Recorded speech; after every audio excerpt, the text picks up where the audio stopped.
రాష్ట్రంలో తమ సమస్యలు పరిష్కారం కావడం లేదని లక్షల మంది ఉద్యోగులు నారాజ్లో ఉన్నారు. కింది స్థాయి ఉద్యోగి నుంచి గెజిటెడ్ స్థాయి ఉద్యోగుల వరకు సమస్యలు పరిష్కారం కాక అసహనం వ్యక్తం చేస్తున్నారు. ఇందులో ఈహెచ్ఎస్, పెండింగ్ మెడికల్ బిల్లులు, 4 పెండింగ్ డిఏలు, 317 జీవో, సిపిఎస్ రద్దు, పిఆర్సీ రిపోర్ట్, రిటైర్డ్ ఉద్యోగుల సెటిల్మెంట్, క్యాడర్ స్ట్రెంత్ మంజూరు, కారుణ్య నియామకాలు వంటివి ఉన్నాయి. సమస్యలు పరిష్కరించాలని జిల్లాల్లో పనిచేస్తున్న ఉద్యోగుల నుంచి తమపై ఒత్తిడి రోజురోజుకు పెరుగుతున్నదని ఉద్యోగ సంఘాల నేతలు వాపోతున్నారు. ఇదే విషయాన్ని పలువురు మంత్రులకు, ఉన్నతాధికారులకు కలిసిన ప్రతిసారి చెబుతున్నామని నేతలు గుర్తు చేస్తున్నారు.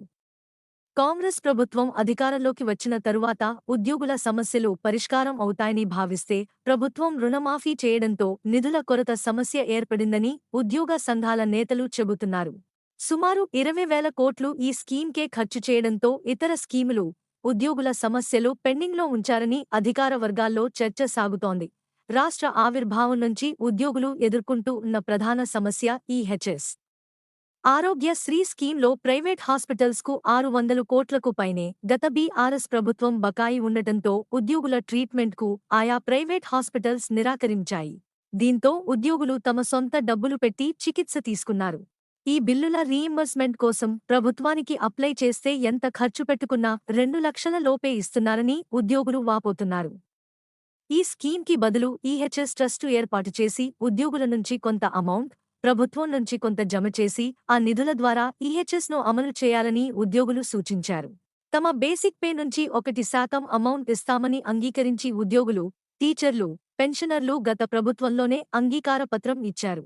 అయినా ఇంతవరకు ప్రభుత్వం నిర్ణయం తీసుకోలేదని ఉద్యోగ సంఘాల నేతలు చెబుతున్నారు. దీంతో పాటు కాంగ్రెస్ పార్టీ అధికారంలో ఉన్న రాష్ట్రాల్లో సిపిఎస్ రద్దు అయిందని, ఇక్కడ కూడా రద్దు చేయాలని ఉద్యోగులు కోరుతున్నారు. రిటైర్ అయిన ఉద్యోగులకు సెటిల్మెంట్ చేయడానికి 3 ఏండ్ల టైం పడుతున్నదని, దీంతో పిల్లల పెండింగ్లు, హెల్త్ సమస్యలు, ఇండ్ల నిర్మాణానికి తీవ్ర ఇబ్బందులు పడుతున్నామని ఉద్యోగులు తెలిపారు. 4 డిఏలు పెండింగ్లో ఉండటం చరిత్రలో తొలిసారని చెబుతున్నారు. ఇక కొత్త జిల్లాలు ఏర్పడి 8 ఏండ్లు అవుతున్నా ఇంతవరకు క్యాడర్ స్ట్రెంత్ మంజూరు చేయలేదని ఉద్యోగ సంఘాల నేతలు అంటున్నారు.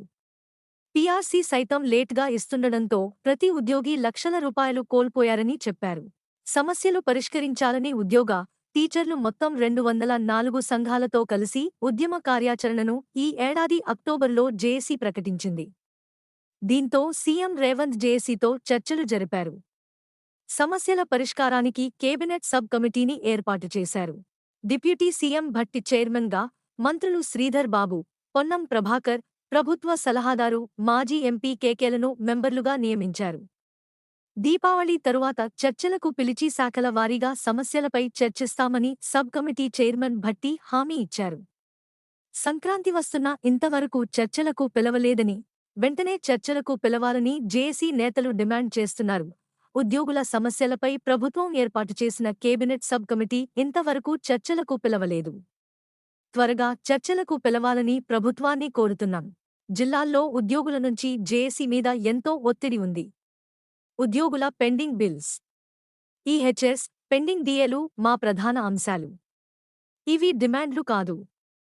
రుణమాఫీ చేస్తున్నారు, ఇందిరమ్మ ఇండ్లు ఇస్తున్నారు.